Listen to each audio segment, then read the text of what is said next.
call with Tangi Cousins. Tangi, welcome to the show.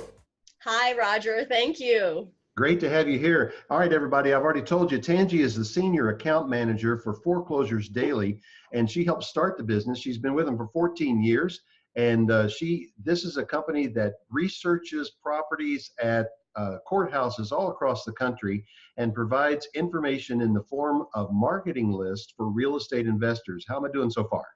You're doing fantastic. You hit the nail right on the head. Okay, so tell us a little bit about how the business started and what you guys are doing and what you're up to right now. Okay, well, we're a nationwide lead provider. We started the business back in 2004, and we started it from the ground up with about 67 researchers in Florida is what we did when we first started. We had how many counties are in Florida? 67. Okay, so one per county. Okay. Yeah. And that's when we originally started. We just started with Foreclosures Daily. And as we started to expand over the years, we ended up expanding on a nationwide basis when we realized a lot of the counties move more towards the virtual basis. Most of the counties can be researched on a virtual basis now. So all of our data is farmed virtually. We have about 12 researchers, and all they do is sit in front of computers and farm data all day long across the entire nation. Wow, what an exciting job. So we're a nationwide lead provider, and we suit the needs of realtors, investors, and attorneys, even your basic first-time home buyer across America. Okay, so how did you decide to pick the name Foreclosures Daily? Where did that come from? What's the thinking? Well, because when we first started, the information is available to us on a daily basis. Every single day, each courthouse is inputting foreclosure information onto the daily calendars on a daily basis. So we came up with the name Foreclosures Daily because when we originally started the company, it was just foreclosure information only. So it was just list pendants, which you guys probably all know as a pre-foreclosure, and it was just auctions, and they were all listed on a daily basis. But over the years, we've expanded into about 25 other different types of leads. So now we are basically known as Clerk Data LLC, which is the parent company of Foreclosures Daily. Say that name again. There was a little background. Clerk Data LLC. Clerk Data LLC. All right. So yeah, you went beyond foreclosures, but now let's just stay with the foreclosure for just a moment. You know, I've made my stock in trade buying foreclosures here in Georgia, and Georgia is kind of a unique animal. We're a mortgage state, but we're also a non-judicial state. What's easy for me to say, and that's a little bit rare nationwide, but that makes our foreclosure process a little different. So in Florida, let's just walk me through the whole foreclosure process. If you're a homeowner and you haven't been paying your mortgage, and the bank or lender decides to foreclose, what's the first thing that's going to happen, and then what's the next thing? Okay, well, first of all, they typically let you be 90 days late before they start any foreclosure proceedings against you. And what they do is they'll file the mortgage company will have an attorney file what they call an NOD, which is a notice of default. That's when the list of pendants is filed against the homeowner. It's basically a letter saying, hey, you know, you're late on your payments. If you don't pay up, we're going to go ahead and start the foreclosure proceedings. It usually, on an average, takes about 3 to 6 months before that even happens. Right. Now, I know what a list pendant means, but explain it for our listeners just in case there's some out there. Right. A list pendant is a notice of default. It's basically when you're more than 90 days behind on the mortgage, the attorney goes and they file a notice of default against you. It's basically in all essence a warning to let you know if you don't pay up, you're going to have the foreclosure filed against you, and you are going to be sold at the auction. Well, more generally, a list pendant is a notice of legal action. It's just let any potential buyer of the property know that a legal action is pending. Yes, notice of default has been filed. Yeah. That is correct. Although the mortgage companies don't use them here in Georgia, we do have list pendant here in Georgia. If you're involved in civil litigation about something else, and there's a possibility that the property may be used as a part of a judgment, then you can tie up the property. And so they've tied up the property. And now during this 3 to 6 months process, the attorney for the lender is doing what? Going before a judge? So basically, after they warn them that the list pendants has been filed against them and the notice of default has been filed, they go through a process of the courts of filing paperwork. The homeowners have so many days to respond. If they acquire an attorney, the attorney actually has 20 days to respond on their behalf. And they can do a lot of things to stop the foreclosure process, like file bankruptcy and so on and so forth. it basically gives them time to get their stuff together. Right. I don't really know much of the process beyond that because that's really not my forte. My forte is the data collection process. Right. Yeah, and I've looked at foreclosures in Georgia. I mean, in Florida. I've looked in the paper and noticed that the sales are scattered throughout the month. So apparently, at some point, they get through the process. The judge rules, okay, we're foreclosing, and then they schedule the auction to be held at the courthouse steps. Do you know in the state of Florida whether or not there is a right of redemption? Can the people come back and buy their house back? I do not know the answer to that. I'm sorry. Okay. Yeah, I've been meaning to find that out, and I have enough to do buying the stuff that I buy in Georgia and other states across the Southeast. That I haven't actually learned the game at the steps in Florida, but I'll do that one of these days. All right. So now you mentioned that you went beyond the foreclosure and you collect other types of data to share or to sell to investors like me. So what are some of those other kinds of things? Well, the biggest step that we made after opening Foreclosures Daily in the first 2 years is we opened what we like to call a sister company, and it was Probates Daily. Okay.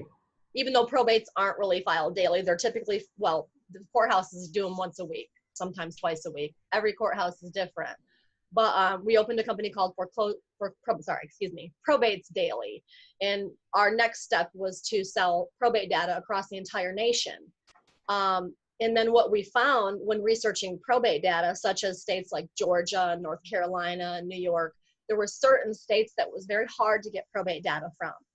So what we started acquiring was pre-probates in certain states that we couldn't get the probates in. And what we found when we did that is a pre-probate is basically in an earlier status. It's 1 week after the death, but it's before the probate has been filed. Yeah, I was going to say I didn't want to get into too much morbid humor here, but pre-probate, are you anticipating the time of death of the person? No, they're not dead yet, but they're really sick. a pre-probate. The difference between a probate and a pre-probate. A pre-probate is 1 week after the passing of somebody, and we have verified that there's real estate attached. And then, of course, there's probate. That's also, we provide the data on a probate 1 week after the probate has been filed. So in states like Georgia, that's harder to get the data from. We would technically provide pre-probates, but we have figured out a way to get the probates in Georgia now, and we are providing probates in Georgia. Interesting. All right. Now, all this sounds kind of morbid to the average listener. It sounds like we're preying upon the unfortunate circumstances of a family. And so we've got to go to a break. But when we get back from the break, I need you to address that first thing. Okay. This is Roger Blankenship. I'm with Tangi Cousins, and we'll be right back. My name's Pat K. Wood, and I'm from Cleveland, Tennessee. And I've been doing some flipping since about March of this year, and had started with a national program that was very expensive. I've spent today with Roger Blankenship learning about his program, and boy, do I wish I had met Roger first. He has a clear, concise program and many tools that are going to be very helpful in starting and managing a program, and the mentorship and leadership and coaching that he's offering are invaluable. Thank you so much, Roger, for your time and sharing with us. And we're back. The show is Flipping America. I'm Roger Blankenship. We've got Tangi Cousins here, and I teach people how to make money in real estate. And today we're talking with Tangi, and she is telling us about the service that she provides for real estate investors, which is providing data lists of people who might have a house that they want to sell. And when we went to the break, and I'm sorry we had to cut it off so abruptly there, we were on this topic of someone has died and there's property to sell. And it seems a little bit heartless, and it seems a little bit like we're ambulance chasers when we approach somebody in these circumstances. So how do we deal with this from the emotional standpoint first, and then we'll talk about the logistics of getting your list. Okay, so first of all, a lot of people have a tendency to feel, like it's preying on, the unfortunate, like you said, and I want to touch on that. It's real important because a lot of people have the wrong idea about that.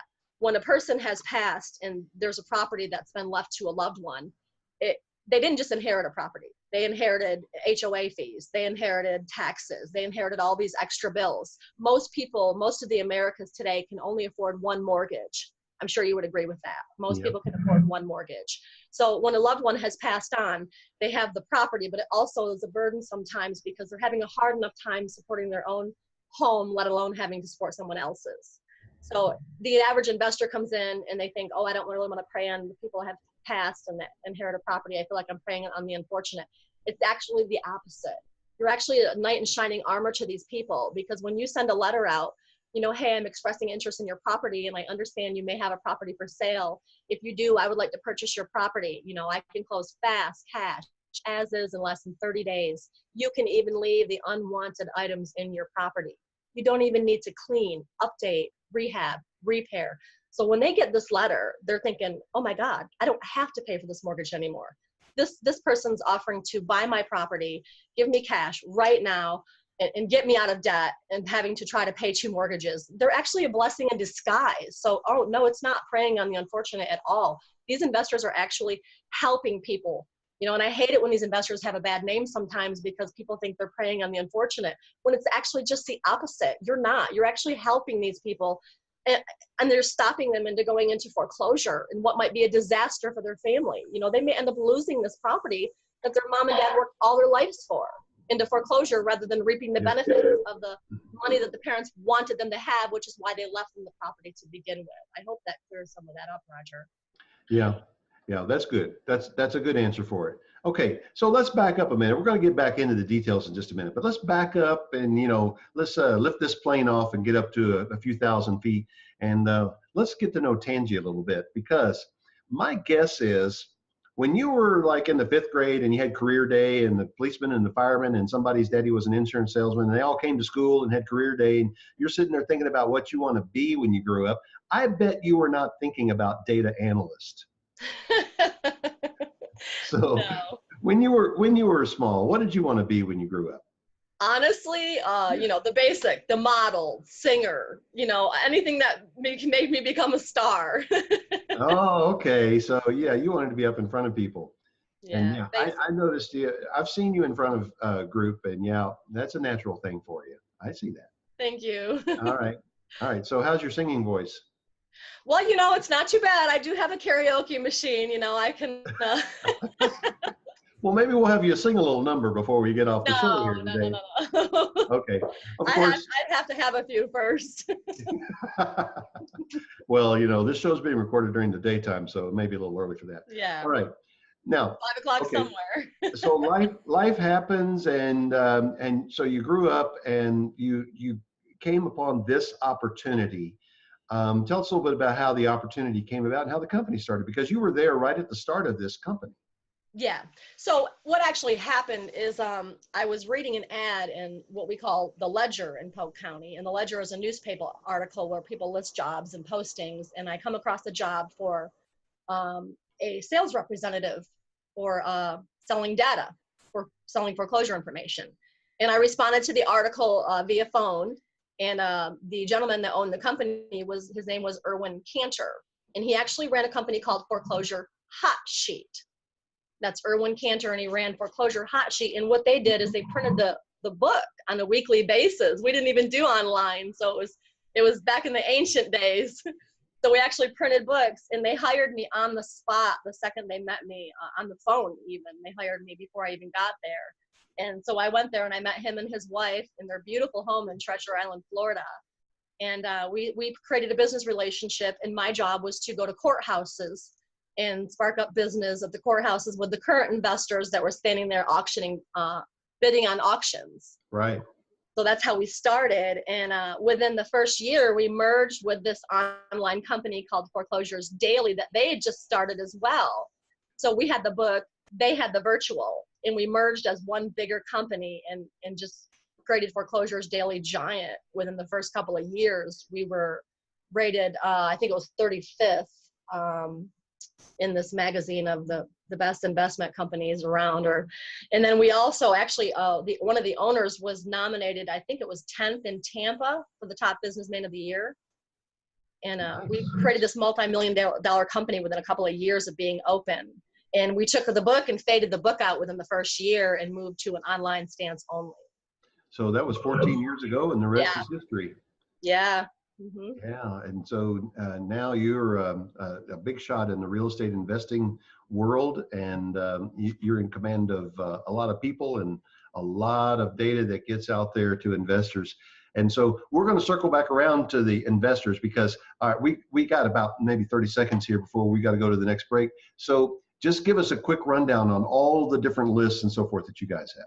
Well, we have about 25, but I'll name the top few, which are the most important. So we've got the probates, pre-probates, inherited leads, auctions, list pendants, absentee owners, code violations, evictions, tax lates, distressed homeowners, and we also customize leads for you too. So if you want a homeowner that's, within a certain age range and criteria range for income, loan to value or equity, we can pull that type of leads as well. All right, that's good. Well, we're going to get into the mechanics of this when we come back from the next break, okay? I'm Roger, this is Tangi, and we'll be right back. Peter Faulkner here. I attended a one-day flip starter training session led by Roger Blankenship, and I was amazed to see what has happened in Roger's life in the last 15 or plus years, flipping over 800 houses. And in this one-day training, he told how he did it and what the pitfalls, the blessings, the benefits, and how to do it. And I was so impressed with how well organized and how smooth the training went today. If you're tempted or encouraged to go, go. It was not a bad price. And if you get a chance to do it, even just to consider investing. But I just want to thank Roger for a great day today and appreciate what he's doing. Thank you, Roger. And we are back. This is Flipping America. I'm Roger Blankenship, your host, and I teach people how to make money in real estate. And today we're talking lists because inventory is the number one need for real estate investors everywhere. People who want to buy houses or properties, they need inventory. And it's a tough market. It's a hot market. If you listen to this show enough, you know that the market is up everywhere in America except Columbia, South Carolina. And we'll make jokes about Columbia later on, but right now we're going to talk, and don't get me wrong, folks, you can still make money even in Columbia, South Carolina. It's just not the same market that it is everywhere else. And we've talked about that on previous shows. But now we're talking about getting these lists and using them. All right, so now, when a person wants to buy a property this way, they're going to buy a list from you, and they're going to, let's say we're going to do an absentee owner list, and we're going to confine it to one zip code in, let's say Tallahassee. Does that sound reasonable? Absolutely. We can tailor by zip code for those types of leads. Okay, so if we're going to get a list of maybe 500 absentee owners, can you sell 500? What's the quantity you recommend? So we do a minimum actually of 500. So you hit the nail dead on that one. So we do a minimum criteria of 500 for the list that they have to order is at least 500, and they can tailor it per county, per zip code. They can tailor it the original loan amount, bedrooms, baths. They can be real specific with those types of leads. And on the absentee owners, you can choose whether you want in-state or out-of-state. Depending on where you are, the situation changes. For example, if you choose Florida and you choose in-state leads, you're going to deal with more like an investor like yourself or a landlord or snowbirds. Probably so. Now, yeah, and then if you choose out-of-state, you're definitely targeting the snowbirds because then you're dealing with people who own a property in Florida, but they don't live in Florida, they live in another state. There's benefits to both sides. If you deal with an investor landlord situation in Florida, the benefit is you are reaching people who have a property for sale, possibly property for sale. Yeah, I have a little story about that. Lesson learned the hard way. I've liked absentee lists for a long time and used them in the Atlanta area where we are. And then I visited Highlands, North Carolina, and decided, boy, I really like this town, and I'd like to flip properties here. And silly me, I went and bought an absentee owner list for Highlands, North Carolina. And it was mainly people who live in the Atlanta or Charlotte area, and they like their house, they intend to keep their house. It wasn't a very promising list because we were basically buying absentee owners in a second home community. So maybe that didn't work very well there. But I've kind of had a bias toward absentee owners. So let's just stay with this for a minute, because what I want to do is I want to think this through from the mindset of someone who has never done this before. So they buy this list and they get 500 names from you. What format do these names come in? Do they come like a CSV file or something? Well, we typically send them in an Excel, but we can send them in a CSV if they ask. Well, we're going to take a CSV and import it into Excel, but if you send me a spreadsheet, that's even better. Then I've got to figure out how to merge that and print some letters and print some envelopes up, right? Yes. Okay. You want to do a mailing campaign. All right. Do you do any coaching as far as what to say and how often to contact them or anything like that? We actually our company themselves don't do any coaching as far as, you know, how to market to them. I actually do the coaching as far as marketing to them. I've been dealing with investors for 14 years, and I've learned a lot of the do's and don'ts of marketing. I've heard some of the best and worst stories, so I put that all together and made a nice little 3 to 6 step mailing campaign for people. So I absolutely am coaching. Okay. So this is a separate product, a training thing that you do? No, this is something I do for free to help you understand how to utilize our list. Wow. If I don't teach you how to utilize our list and teach you how to be a proper investor, you aren't going to reuse our list. And my benefit and goal is to get you to come back to use our services. And by doing that, I need to make you successful. So that's something I provide for free. All right. I've got 500 names in where did we say, Tallahassee? Mm-hmm. Okay.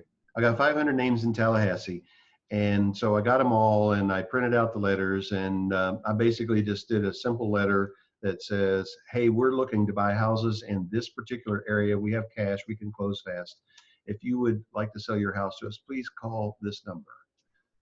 And then some people are going to call me, yes? Yes. Mm-hmm. All right. How many do you think on average? Well, the national average response rate is 1.5%, but I've got people getting 3 to 5 in absentee owners and probates and stuff like that. Why would you say that is? Why is your average higher?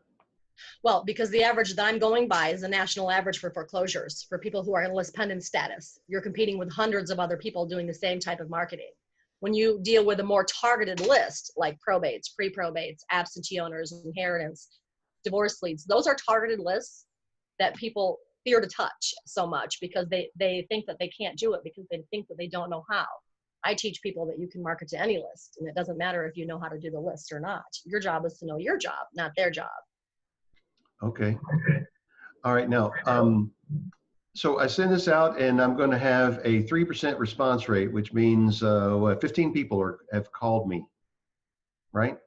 What percentage of those do you think I'll close into a deal? I'm just trying to help your customers do the math. I completely understand what you're asking. I don't have an actual percentage on closes because, you know, not everybody calls me back to tell me what happened with every list that they use as far as what happened with each one. Some people will fall off the face of the earth after they try a list, and then a lot of people do call me back, but we don't really have averages on percentage rates, just on the mail outs and response rates. Okay. Do I only mail to this list one time? Okay, so most lists you're going to mail to 3 to 6 times, but the absentee owners is not really a list like that. An absentee owner is okay to just mail them once, maybe even twice, but typically you don't have to stay after them like you do the people that are in list pendants and probates because they're not in a situation to where they're on a time crunch. When you're dealing with a foreclosure, they're on a time crunch, you know, but they could be in a foreclosure for 6 months to a year. So those are good to market to for multiple times.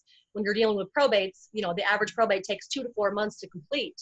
So, I mean, you want to stay after them for about 6 months. But when you're dealing with an absentee owner list, this is a person who's owned their house. You know, there's no reason to market to them over and over and over and over. They're not on a time thing, you know. Yeah. Well, I guess maybe repetition sometimes gets the message across, and first time you see something. So these people are getting a lot of mail from people, right? If they're on one of the foreclosure lists. The list pendants, the list pendants. Oh yeah, it's completely overworked. Every beginner in the entire nation typically starts with a list pendants, and they start marketing to list pendants. Yeah. I sell more probates and pre-probates than I do list pendants any day, all day, which, by the way, is the least competitive list out there. I'd love to talk about that in the next segment too, overcoming people's fears and how to work lists like that and why they have fears. Okay, let's do that. And we're, you know, I guess you're watching the clock and we are right up on a break. So let's go ahead and take that break and we'll be right back in just a moment. Sounds great. So we're talking about the renovation you did in Macon, River North Boulevard. Yeah. Right. And that was by far one of the best renovations I've ever seen. Really? the house and making yours. That's An great. outstanding renovation. Very Thank good. you. Y'all did, it was first class, high quality, and y'all did stuff that a lot of people don't do. Yeah, you know how small that kitchen was, Right. with the orange That was countertops, gorgeous. and the idea to pull that Y'all wall ripped it out, out, opened that wall up. that made the house, didn't it? Y'all did a lot of great stuff. Great Thanks. stuff. Good renovation. All right, thank you. All right, well, we went to the break. We were talking about overcoming fears, and you had something that you wanted to say about that, and so just dive right in. Okay, so the biggest thing I hear when people talk about using our list is that, Tangi, I want to do probate so bad, or pre-probates, or inheritance, or divorce leads, but I just don't know how. I've never gone through the process. I don't know the process. So what I teach people is you don't need to know the process. You don't need to know how to do a probate or how to do a divorce lead. The person going through it needs to know that. You need to know how to do your job, which is send a letter, run comps, answer the phone, go over, assess the rehab and repair damage and value, figure out whether you're going to wholesale, fix, flip, sell, whatever you're going to do with the property, sign a contract, go to closing. That's your job. If you know your job, you can work any list in the whole world. If I'm your neighbor, let's put it this way, let's boil it down to the ridiculousness. If I'm your neighbor, Roger, and you've known me for 5 or 10 years, and you see me outside, and you know that my husband and I got a house, right?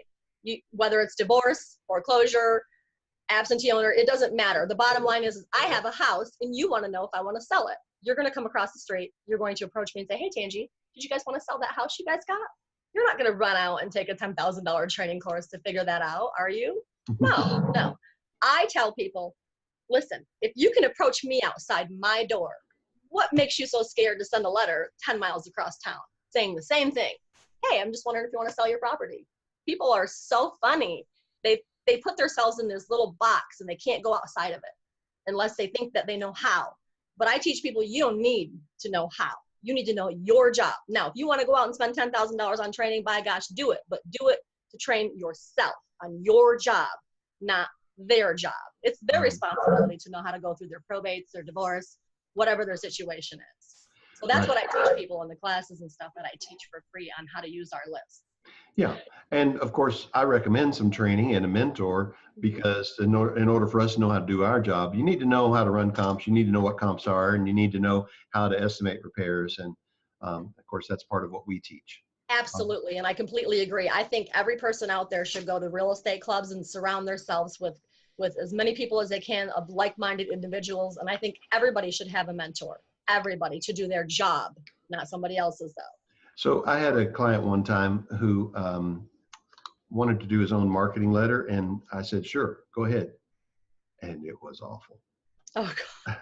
I mean, not only could he not spell, he couldn't put words together in a sentence that made any sense. And I guess I take it for granted that this is not everyone's cup of tea. So do you provide any content for people to put in their letters, or do you do any fulfillment? The actual mailing, like a done-for-you service? What a great question, and just about every client asks me that. We don't actually do the fulfillment of the mailing campaign as far as marketing to the people for them. We do refer them out to a company to do that for them. However, I provide marketing, and I also teach what to put in there and what not to put in there. And the biggest advice that I can give every listener is to only put positive reinforcements in your letter. Only fix problems, find solutions. When somebody reads a letter, you don't want anything in there that's going to be negative. For example, when you send a letter to a probate, you don't say, my deepest condolences and sympathy. That's terrible. My wife and I have been investors for 10 years and we're trying to build our portfolio for our retirement. Those are terrible things to put in letters. I actually had somebody do that. And I said, oh my God, you're not only telling them how you're going to profit off of their property in their unfortunate situation, but you're offering condolences and sympathy on somebody you don't even know. You never put anything negative in the letter. Don't talk about their foreclosure. They know they're in foreclosure and they know that's why you're marketing to them. Don't talk about the fact that somebody died in their letter. Listen, your letter needs to be simple, basic, right to the point, period. Talk about what you want to do for them, what you can offer them, how you can help them. That's it. Nothing else. Short, sweet, right to the point. Very generic. Okay. Well, in the few minutes that we have left, I want to get to the $5,000 question, or maybe it's a $64,000 question. I don't know, but What kind of budget? Now, I'm not asking you about specific pricing for your products because that's going to vary according to quantity and that sort of thing. And you've got your programs. First of all, while we're thinking about it here, tell everybody how they can find you. What's your website? So the website is www.ForeclosuresDaily.com. But if they contact me directly and say that they heard your show, Roger, I will give them 20 to 30% off just for mentioning your name. Okay, so hey, Roger is the coupon code. Roger Blankenship. If they say that in Flipping America, they're going to get 20 to 30% off. Okay. Now, overall, if I wanted to start taking your list and do a plan, like build a business around this sort of thing, I know I've got printing and postage and some sort of phone answering thing, whether it's going to be me or service or so forth. But what kind of budget should I be looking at to really commit to this to make it happen? Well, if you're going to, let's say that you're going to purchase an average list, the minimum commitment with us is going to be around $500. And, like with the probates, you're going to get up to 25 leads a week, which is 300 pieces of mail a month. The average mail is going to cost anywhere from $90 to $1.10 each. So, you're looking at $500 for our list, and then you're looking at another $600 in marketing, maybe $100 to print your letters and envelopes. And that marketing includes, you're looking at about $1,200. Yeah, somewhere around there. But per month. Well, no, that's for the whole 3 months. That's a 3-month commitment. I'm sorry. Okay. Yeah, so if you were to purchase probates for 3 months, it's going to be around $599 with Roger's discount. It's normally like $7. Okay. So it's $1,200 for 3 months, and boy, if you just get even one deal out of that, you have way more than paid for it. Yeah, and it doesn't have to be that. You could just pay the $500 commitment for our services and do the mailing yourself. People pay their nieces and nephews $50 to do their letters once a month, and they have beautiful penmanship. We recommend handwritten letters. And I also wanted to tell you something very important too, Roger. All of our probate leads and stuff like that are weekly and fresh and farmed for real estate. The biggest thing I want to tell your listeners is that if you purchase a probate list, and a lot of companies selling them quarterly and they're not farming for real estate. If somebody gives you 300 leads all at once, beware, because they're not being farmed for real estate. 300 people will die in 1 week, but only 5 to 7% of those people will have real estate attached. We are the only company I have ever found that will go through each one of those and pull out the ones with real estate attached only. Well, that's good. That's a valuable service. All right. So tell us again, your website, if you got a phone number for people to call. Yeah, the website is www.ForeclosuresDaily.com. But if they call me directly and mention your name or Flipping America, they will get 20 to 30% off at 813-563-0005, extension 2, Tangi Cousins. Say it again, 813-563-0005, extension 2. Okay, and we've got that number here too. All right, Tangi, it's been great having you on the show. Thank you so much for your time, and we'll talk to you soon. Thanks for having me. Have a wonderful day.